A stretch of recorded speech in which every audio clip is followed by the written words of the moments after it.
Welcome back, everybody, to the latest episode of the Level Up podcast, where you learn how to go from agent to entrepreneur. We've got a fantastic conversation on deck for you today. We're talking about leadership. We're talking about building agents who can stand on their own 2 feet, becoming the mentor that we need to be to the agents so that we grow the kind of team and the kind of business that is sustainable and profitable. So we've got a lot of fun things to dive into today, a lot around the topic of leadership.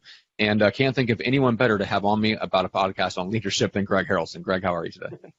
I'm doing great, man. And you knew this. This is almost, I feel like I'm being set up, man. You knew you were going to deliver me a present today, and the present was having a fantastic conversation that just has a great leadership mindset. So I couldn't be more excited to be on this podcast today, for sure. I know. I've been looking forward to this one too ever since we got Samer on the schedule. So Samer Kuraishi, welcome.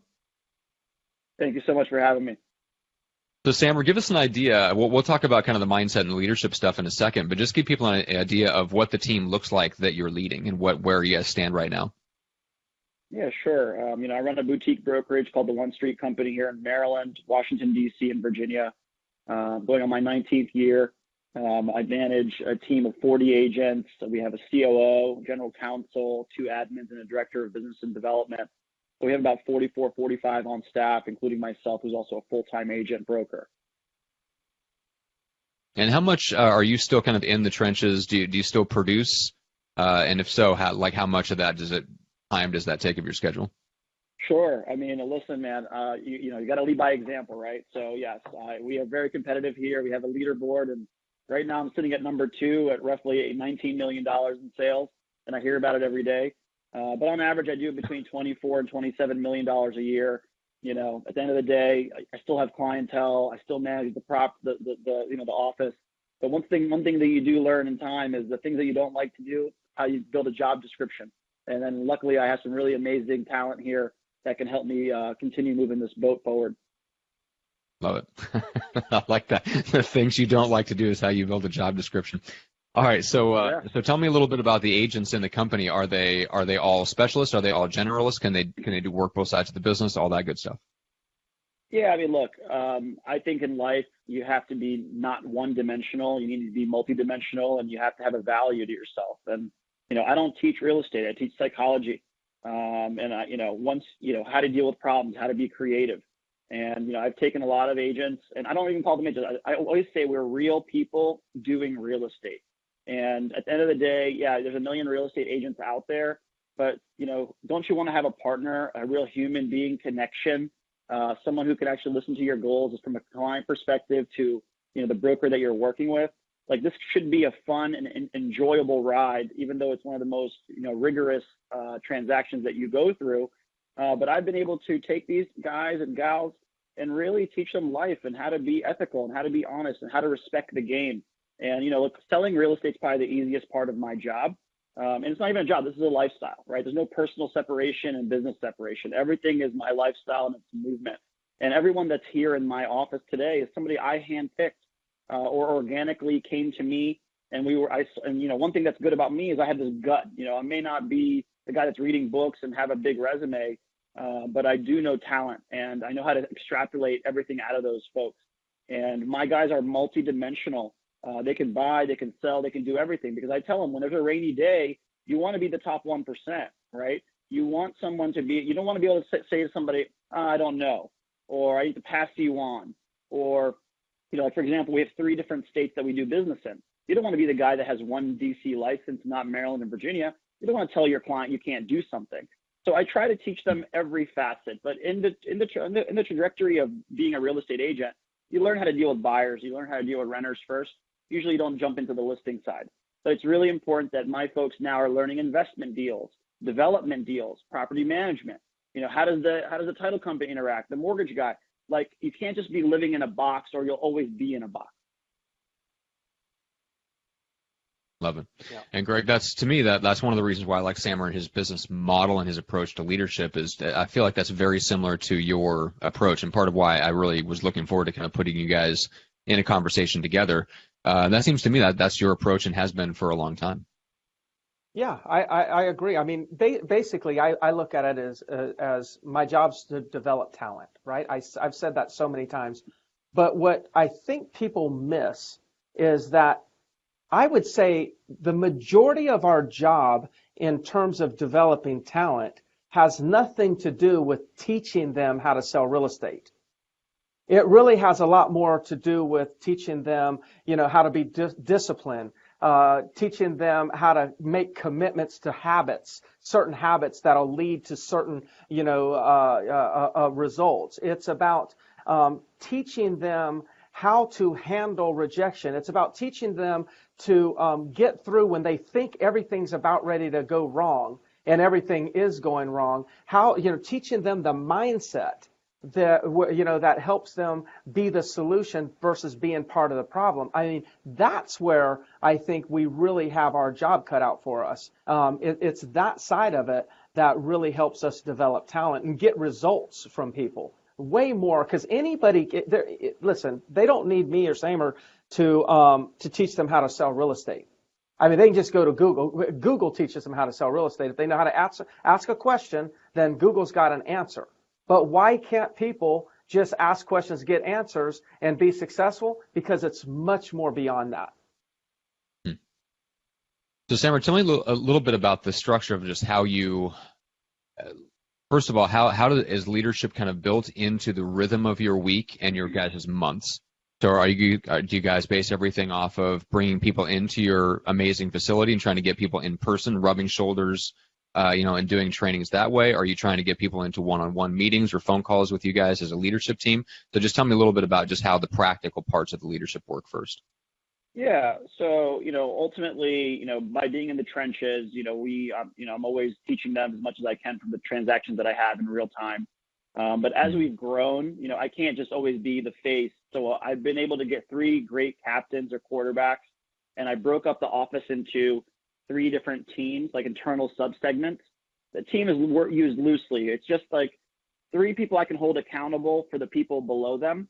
And, again, below again is a bad word, but in that sense of a team structure, team leader, team members. And I am buying a lot of leads out there.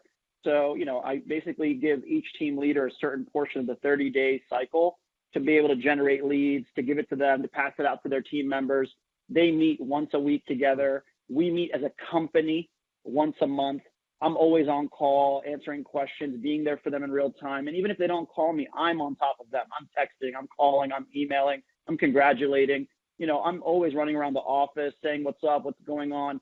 And I never really ask them about their wins. I talk about the losses. I talk about the obstacles, the problems, because that's what makes you who you are. If every transaction was easy, why do we need anyone? I always tell them the same thing. So I'm like, look, it's always tough, and it's going to show you who you are. So we are very hands-on. When it comes to new agents, they're shadowing me. They're shadowing one of my other guys. And at the end of the day, it's not about whose agent that person is. It's about teaching them the street, and hence why I called the company One Street. It's learning from the ground. It's learning, how to be gritty, how to be passionate, how to be strong, and how to keep moving forward, especially in a very, very hard industry. Yeah. One question that I have, Matt, and for you, Samer, is so how are you attracting? What is your methodology for attracting talent? Because it takes, I think you have to be good at putting the right people into this to this operation. So how are you vetting talent on the front end and growing your team?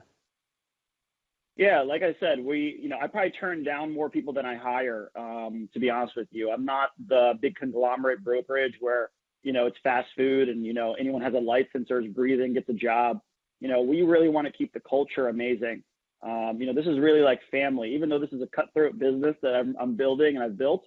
It's about the collaboration. It's about, that gut that I have with that person. I mean, really, it's that initial phone call or initial sit down that I have with the person one-on-one, and I know right away. And look, I'm not old. It could also be my weakness, but at the same time, I acknowledge that. But I have a lot of wins just on gut, just on meeting people and how they interact and how they talk. Not everyone's going to be like me, which I've learned early on in my career. But my God, it feels amazing when you're just having a great conversation. It's not about selling them or dancing around them with all the great numbers that we have. So I've kind of boiled it down to just, look, I want to be around people I like, and I want them to like me, and I want them to wear this company on their sleeve. And, whatever I do in my life, they also need to know that I think of them. And, whether it's going to the bar, whether it's getting in trouble, I mean, any big decisions, anything that you do outside of here is also going to correlate to your brethren. And so, really, I don't have a big clockwork besides my gut and just kind of meeting people and seeing what's going on and just kind of taking it from there. Obviously, I have a general counsel who runs the firm, who's also the COO, and she'll sit down with you and iron out those little details. But I'm a gut man. Yeah. Are a lot of the people that you brought on, were they already in the business? They were already doing production, you recruited them over, or are you developing talent from scratch? No, I mean, 98% of the folks here are from scratch. Yeah, that's what I thought. I mean, literally, I'll go to a bar and she's an amazing bartender and I'll keep going there until I get her to come with me. Another guy was in the hospitality business that owned a bar as well. He had a restaurant and he, sold all that stuff, came on. I had another guy who was a general manager at a restaurant. I had other people that are in the timeshare business. I mean, there's only one group that I have here today was in the business for over 5 years that actually had a team. And I'm not out there recruiting. I mean, everyone's always recruiting my agents, but guess what? They haven't left and we must be doing something right. But, this business is, every time you do a transaction, someone's calling your agent and trying to pull them away. And I've learned that you have to add value. I know, I may not be all the value that they need. Of course, leads are great, systems are great. But I think if I was ever to leave where I'm at, leadership is super important. Someone I can talk to, someone I can relate to, someone that's not going to tell me, go Google it, right? Or, go to my open house and do the stupid little work that doesn't really make me learn anything. So I think the culture that we've created of everyone here is in it for themselves, but they're not. They're here to support everyone and grow everybody. And that's why we're the one team, And so I'm really happy that over all my years, I've been able to really walk into a place, be super comfortable, super happy, and enjoy my surroundings in this business. Yeah. Matt, I was up at Century 21 corporate office yesterday, meeting with the CEO of Realogy and a lot of the Realogy staff, and talking with them. And I made a statement, and first time I had made the statement, but I think it really applies here. And that is this. It's like so many existing agents have lost faith in their company's ability to deliver value. Existing agents in the industry have lost faith in their company's ability to deliver value. So therefore, when they're looking at other options in companies, their motivation is all about savings. The agent says, well, my company has no value, so I might as well go somewhere else that has no value so I could save money. So like a lot of times when you're building a business model like we're talking about here, it's hard to get those existing agents to come back into a model like this because they've lost faith that there's any value from a company level. So the existing agents are always making moves based on savings. New agents are always making moves based on wanting to make more money. Totally different conversation. They're in this one business, a bartender or whatever, and they're wanting a career where they can make more money and maybe more stability and things like that. So they're attracted to this business model. But existing agents, and not saying that existing agents are not attracted to his business model, I'm generalizing here. The person who's seeking savings is not because they're greedy, it's because they've lost faith that the brokerage has any value. Hence why I asked him, is his agents existing or a new licensee? Most of them are new licensees. Notice that mine is the same exact thing. Most of them are new licensees. That's interesting. So there's a lot of similarities there. Yeah, definitely a lot of similarities. Samer, what's your perspective on recruiting new agents? Was that an intentional choice because you felt like it was going to be that way, or did you follow down the path of, oh, this seems to be working, let's do more of it? Well, I mean, basically in 2012 when I started buying online real estate, right? Call it real estate on the cloud. It was just me and an admin, and then I realized, Samer can't be in every place at the same time. And as I kept on buying more leads, I said, you know what? I have to grow and I have to go and hire, and I finally have an added value to give somebody. So I started, right. Adding more agents as I met them. And then I grew them from 2012 to now we sold over $1.2 billion in sales and over 4,000 transactions. and we had to grow. And so now for the first time, my small entity, my boutique brand, it didn't matter what my name was. It was my name that mattered and what value I'm adding to them. And so it just over time, all those people that I randomly met, you know, a couple of my big agents that sold over $100 million for me in the last couple of years were my Zillow. And I just saw the tenacity in him and his wife, and I brought them on. I mean, it's literally like deja vu, weird.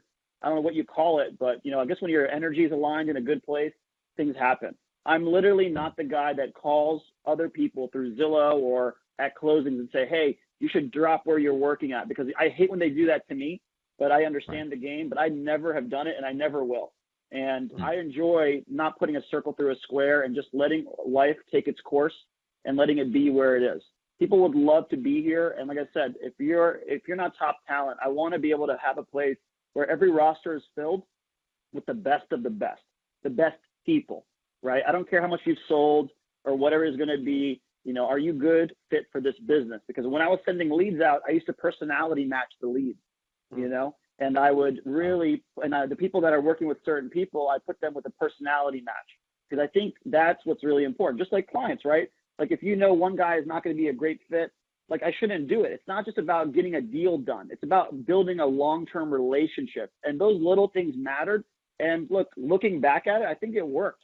And it's working. And I think, look, anyone can sell a house, but you really need real people doing real estate. And people, the market's shrinking. Agents, it's harder and harder for younger agents to come into this business, or inexperienced agents, especially as the market shifts and technology is relevant. And, you know, if you're not the top 1%, as time goes on, you're going to see a bigger shift. Brokerages are buying brokerages. Teams are becoming super teams. And, you know, it's tough out here for a broker. So if you're not always evolving and change and being nimble, you're not going to make it.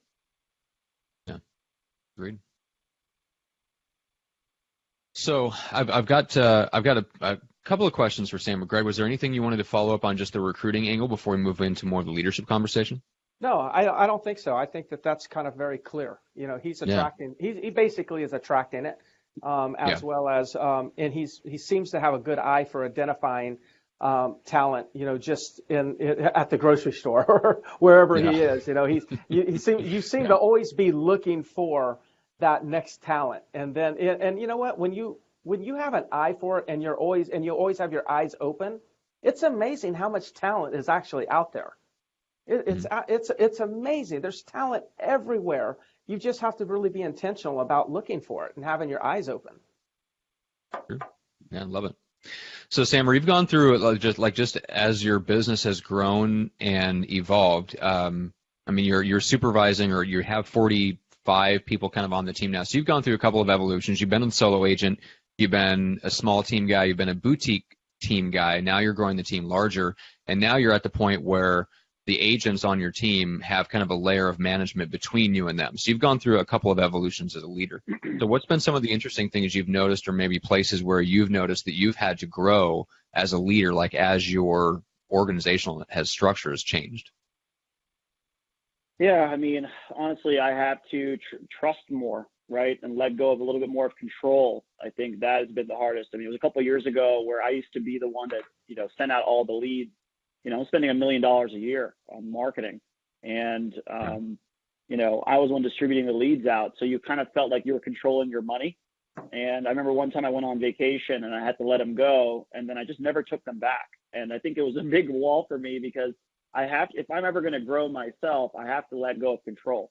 And so I was able to let somebody take on my leads and also put that person in play in front of all these people that, you know, a lot of agents become sometimes like in high school. They think someone's stealing all the good leads and cherry picking this, cherry picking that, you know, and end up being the people that they're calling the cherry pick are the ones on the bottom of the batch, right? And it's unfortunate, but that's the high school we live in sometimes, you know. And as I continue to grow, and I said, look, I'm getting so much volume here. You know, I always wanted to be an attorney, but, you know, I just never had the time to go to school for that. But, you know, that's why I went out really. And that's one person that I did seek out, was hiring an attorney to run the firm as a COO and become the broker of record. And I think it's really important as you grow and you see the volume that you have to know there's a target on your back. Everyone's looking for you to fail. You know, my hater line is out the door. Okay. But I acknowledge that, and it doesn't have to be a negative thing. But, you know, I'm taking precautions and thinking ahead, always thinking 100 years ahead. just in case. And if you ever want to grow, you have to let go of control. And I think that was the hardest thing for me, but also the best move I've ever made was to trust the right people. If I'm ever going to grow, and you can't just be my voice always, right? And I've seen that progression. And if it wasn't for the key people in my office today, I don't think a lot of them would be here. And, we're always one employee or one move away from total destruction. And that's how I always look at this business, So, I've learned to be more patient. I've learned to kind of step away a little bit and let other people lead where they need to, and not be so micromanaging. Even though I am OCD and a control freak, but I'm the quarterback and I have to go down with the ship and I have to take responsibility. But that taught me a lot. And as I grow up more and more and become more experienced in this business, I'm not leading with money. I'm leading with experience and maturity and gaining wealth in the mind.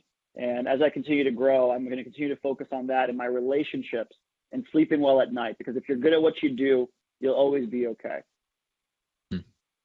Yeah. So Greg, what do you think about that? Developing trust, as your organization grew, I'm sure you went through some of the same things, because I know you're just every bit as much of a control freak as any other entrepreneur. You care deeply about the results in the business and what the client experience is and the P&L, and like you care about every single one of those elements at a deep level. How did you learn? What were some of the things that you learned to do as you learned to trust and let go of some of that control? Well, I think that I've fooled you quite a bit, and I think I've fooled a lot of people that are in my surroundings. I'm probably the guy that lacks discipline the most. I'm probably the person that won't show up for my appointment. I'm the guy that won't show up. So I bring that up because of this. Is if you notice when you see me do things, I'm getting ready to go on Sunday, I'm getting ready to go to Peru, and we're going to go hike Machu Picchu. But you notice I'm going to be going with probably 6 other people. When I'm going to the gym, I'm typically going to the gym with 3 or 4 other people. When I'm showing up to prospect, from day one, I always prospected with people. When I was a prospector, I remember early days, I was prospecting out of my mom's sewing room at her house with another guy. It was actually a Greg Sisson at that time. We were prospecting side by side. Now, here's what I'm trying to tell you. I always surrounded myself with people because that was a way of holding myself accountable. So I started early on always surrounding myself with people because I feared that if I was flying solo, I would never make it because I didn't have the discipline in order to do so. So man, that's really interesting. I'm one of those that my entire company has been set up to protect me. Now, in the process, I got to stay in my lane and do what I felt I did best. And that helped me develop all the other people that I put in the environment to protect me. So we were both winning here. I was delegating for protection, and then I was focusing on what I was doing because now I was forced to be disciplined. I had the ultimate accountability. So I'm still in the grind doing what I'm supposed to be doing. And at the same token, I'm developing the talent. Man, that's really interesting. We're gonna have we have to do a whole other solo episode on that. That's I have many things I want to dive into with that conversation. But Samer, getting back to you, it sounds to me like the environment that you're building with your agents, especially young agents, and giving them a facility that they want to come into, you're doing a good job, at least from the outside looking in, of giving them that natural accountability of, hey, here's a place to show up to and a group of people to plug into. So it's not like they're reporting to you. It's not about them showing up to a one-on-one and saying, here are all the things I did on my off time. It's them showing up with a group of people that are also doing the same things that you expect of yourself. Yeah, I'm not here to be anyone's boss, honestly. I have one boss at home, and that's my wife. And other than that, I want a place that's non-institutional, and I built this amazing office. It really feels like home. I don't even have an office. I stand in front of 2 monitors, which is where the room I'm in now. I call it the storage room. I don't care about the shine. It doesn't matter. It's kind of like being a father, and you want to see your children grow, and and be the best, like carry that lineage. I mean, it may sound stupid to some, but like my agents are my family. I mean, this is what I've had. This is what I know for the last, since I got my license when I was 18 years old. I'm 37 now. Like, this is my life, man. This is everything to me. This is my name. This is what I've learned. This is how I've become a sponge. I owe it to the grind and failing and winning and, so many different obstacles. But, when I look at this office, it took me 6 months to build it. There's no walls, it's totally open season. And even though it's a selfish industry, and that doesn't have to be a bad thing, but when you walk in, you see other people are selling millions of dollars, and they're there to help you and answer questions and even go to your appointment without asking you to nickel and dime you for a little bit of your commission. Like, I hate that. I don't want to be around that. It doesn't have to be like that. We don't have to walk into an office of dinosaurs that are 70 million years old and that don't want to talk to anybody nor help anybody because they don't want to, nor they know how to. Everyone's taught to be closed in, and that's just not about real estate. That's life in general. Everyone's to their own. Everyone wants to watch out for themselves, and there's nothing wrong with that. But I want to be in an environment where I can feel I can go up to anyone, talk to them on a level. I'm no better than you. You're no better than me. We are people.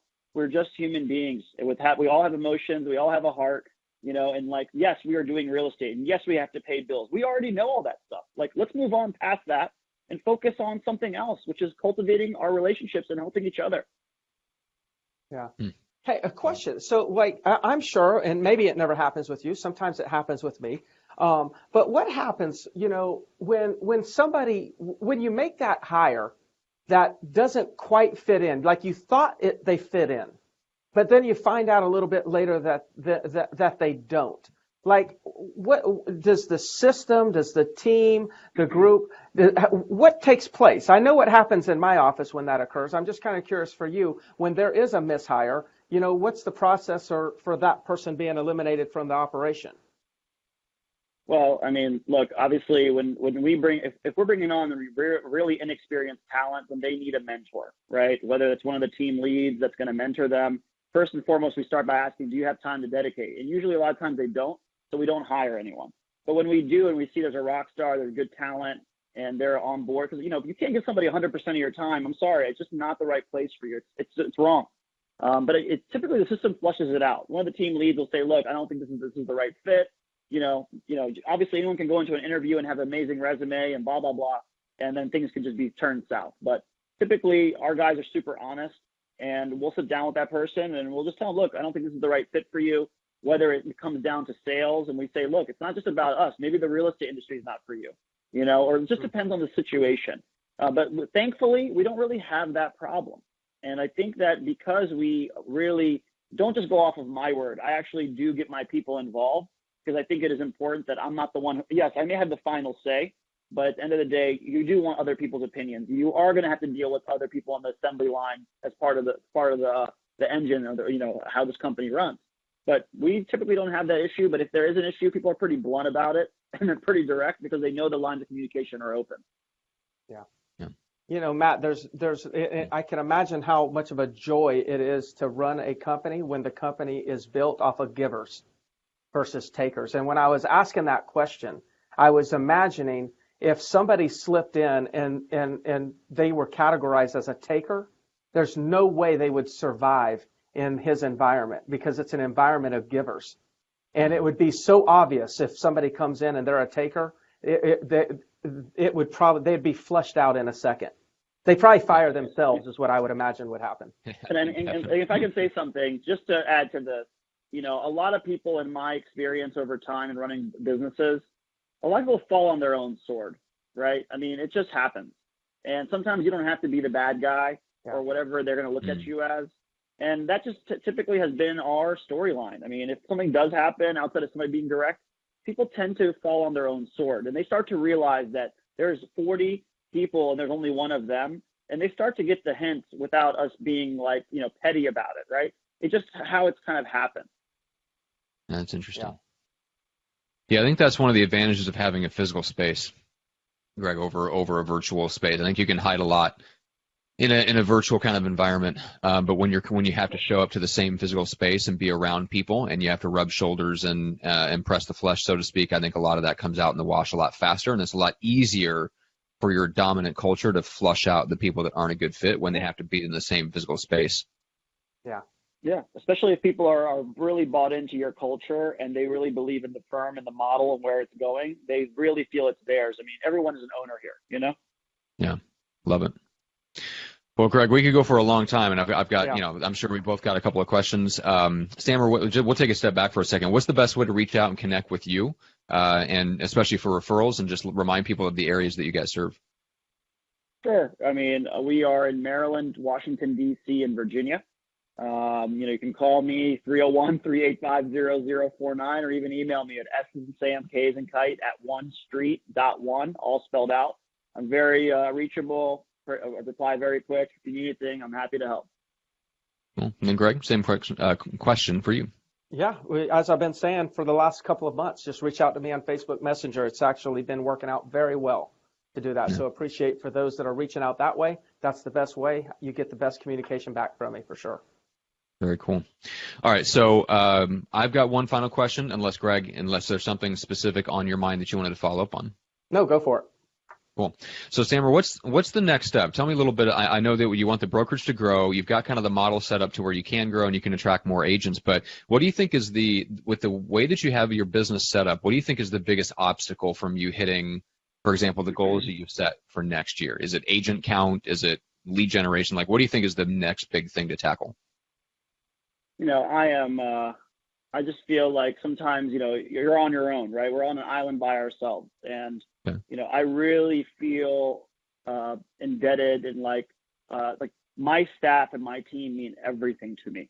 And I really do care. And I have sacrificed a lot, put everyone else in front of me. And, I want to take them to the promised land. And, I want to continue to really cultivate technology, and I want to be more efficient. And I know my crew is in the height of their careers right now. And regardless of variables in the marketplace, economy, whatever it may be, DC is like the Vatican. We're pretty insulated here with the government and Amazon and all these different companies here, tech firms.